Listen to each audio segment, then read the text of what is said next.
شروع اللہ کا نام لے کر جو بڑا مہربان نہایت رحم والا ہے۔ اے پیغمبر صلی اللہ علیہ وآلہ وسلم، جو عورت تم سے اپنے شوہر کے بارے میں بحث و جدال کرتی اور اللہ سے شکایت رنج و ملال کرتی تھی، اللہ نے اس کی التجا سن لی اور اللہ تم دونوں کی گفتگو سن رہا تھا۔ کچھ شک نہیں کہ اللہ سنتا ہے، دیکھتا ہے۔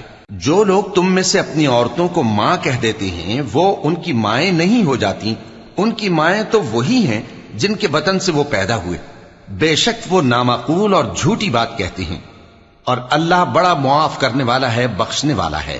اور جو لوگ اپنی بیویوں کو ماں کہہ بیٹھیں پھر اپنے قول سے رجوع کر لیں تو ان کو قربت سے پہلے ایک غلام آزاد کرنا ضرور ہے۔ مومنو، اس حکم سے تم کو نصیحت کی جاتی ہے اور جو کچھ تم کرتے ہو اللہ اس سے خبردار ہے۔ اب جس کو غلام نہ ملے وہ قربت سے پہلے لگاتار 2 مہینے کے روزے رکھے، پھر جس کو اس کا بھی مقدور نہ ہو اسے 60 محتاجوں کو کھانا کھلانا چاہیے۔ یہ حکم اس لیے ہے کہ تم اللہ اور اس کے رسول کے فرما بردار ہو جاؤ، اور یہ اللہ کی حدیں ہیں، اور نہ ماننے والوں کے لیے درد دینے والا عذاب ہے۔ جو لوگ اللہ اور اس کے رسول کی مخالفت کرتے ہیں وہ اسی طرح ذلیل کیے جائیں گے جس طرح ان سے پہلے لوگ ذلیل کیے گئے تھے، اور ہم نے صاف صاف آیتیں نازل کر دی ہیں، اور جو نہیں مانتے ان کو ذلت کا عذاب ہوگا۔ جس دن اللہ ان سب کو جلا اٹھائے گا تو جو کام وہ کرتے رہے ان کو جتائے گا۔ اللہ نے وہ سب کام لکھوا رکھے ہیں اور یہ ان کو بھول گئے ہیں، اور اللہ ہر چیز سے واقف ہے۔ کیا تم کو معلوم نہیں کہ جو کچھ آسمانوں میں ہے اور جو کچھ زمین میں ہے اللہ کو سب معلوم ہے؟ کسی جگہ 3 شخصوں کی سرگوشی ہوتی ہے تو اللہ ان میں چوتھا ہوتا ہے، اور جہاں 5 آدمیوں کی سرگوشی ہو تو وہ ان میں چھٹا ہوتا ہے، اور نہ اس سے کم یا زیادہ مگر وہ ان کے ساتھ ہوتا ہے، خواہ وہ کہیں ہوں۔ پھر جو جو کام یہ کرتے رہے ہیں قیامت کے دن اللہ سب ان کو بتائے گا۔ بے شک اللہ ہر چیز سے واقف ہے۔ اے پیغمبر صلی اللہ علیہ وآلہ وسلم، کیا تم نے ان لوگوں کو نہیں دیکھا جن کو سرگوشیاں کرنے سے منع کیا گیا تھا، پھر جس کام سے منع کیا گیا تھا وہی پھر کرنے لگے؟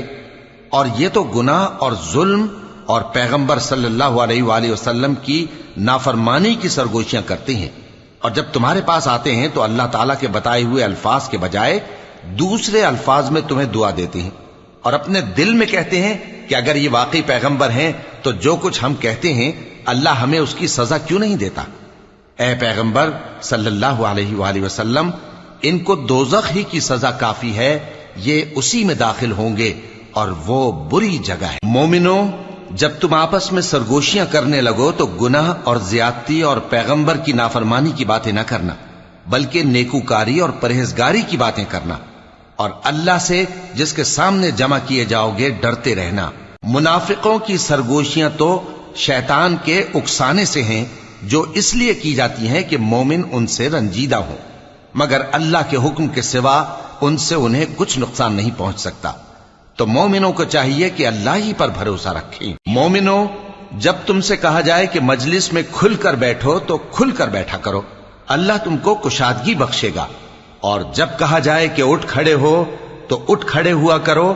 جو لوگ تم میں سے ایمان لائے ہیں اور جن کو علم عطا کیا گیا ہے اللہ ان کے درجے بلند کرے گا، اور اللہ تمہارے سب کاموں سے واقف ہے۔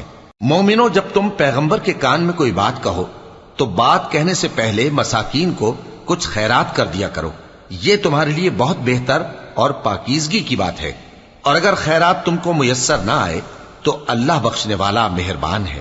کیا تم اس سے کہ پیغمبر کے کان میں کوئی بات کہنے سے پہلے خیرات کرو ڈر گئے؟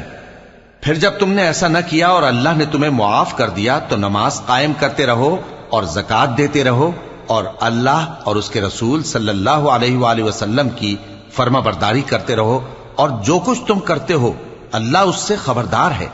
بھلا تم نے ان لوگوں کو نہیں دیکھا جو ایسے لوگوں سے دوستی کرتے ہیں جن پر اللہ کا غضب ہوا؟ وہ نہ تم میں ہیں نہ ان میں، اور جان بوجھ کر جھوٹی باتوں پر قسمیں کھاتے ہیں۔ اللہ نے ان کے لیے سخت عذاب تیار کر رکھا ہے۔ یہ جو کچھ کرتے ہیں یقیناً برا ہے۔ انہوں نے اپنی قسموں کو ڈھال بنا لیا ہے اور لوگوں کو اللہ کے رستے سے روک دیا ہے، سو ان کے لیے ذلت کا عذاب ہے۔ اللہ کے عذاب کے سامنے نہ تو ان کا مال ہی کچھ کام آئے گا اور نہ اولاد ہی کچھ فائدہ دے گی۔ یہ لوگ اہل دوزخ ہیں، اس میں ہمیشہ جلتے رہیں گے۔ جس دن اللہ ان سب کو جلا اٹھائے گا تو جس طرح تمہارے سامنے قسمیں کھاتے ہیں اسی طرح اس کے سامنے بھی قسمیں کھائیں گے اور خیال کریں گے کہ ایسا کرنے سے کام چل جائے گا۔ سنو، یہی تو ہیں جھوٹے۔ شیطان نے ان کو قابو میں کر لیا ہے اور اللہ کی یاد ان کو بھلا دی ہے۔ یہ لوگ شیطان کا ٹولہ ہیں، اور سن رکھو کہ شیطان کا ٹولہ ہی نقصان اٹھانے والا ہے۔ جو لوگ اللہ اور اس کے رسول صلی اللہ علیہ وآلہ وسلم کی مخالفت کرتے ہیں وہ نہایت ذلیل ہوں گے۔ اللہ نے یہ بات لکھ دی ہے کہ میں اور میرے پیغمبر ضرور غالب رہیں گے۔ بے شک اللہ زور آور ہے، صاحب اقتدار ہے۔ جو لوگ اللہ پر اور روز قیامت پر ایمان رکھتے ہیں تم ان کو اللہ اور اس کے رسول صلی اللہ علیہ وآلہ وسلم کے دشمنوں سے دوستی کرتے ہوئے نہ دیکھو گے، خواہ وہ ان کے باپ یا بیٹے یا بھائی یا خاندان ہی کے لوگ ہوں۔ یہ وہ لوگ ہیں جن کے دلوں میں اللہ نے ایمان کو نقش کر دیا ہے اور اپنے فیض سے ان کی مدد کی ہے، اور وہ ان کو بہشتوں میں جن کے نیچے نہریں بہ رہی ہیں داخل کرے گا، جن میں وہ ہمیشہ رہیں گے۔ اللہ ان سے خوش اور وہ اللہ سے خوش۔ یہی لوگ اللہ کی جماعت والے ہیں۔ سن رکھو کہ اللہ کی جماعت والے ہی کامیاب ہوں گے۔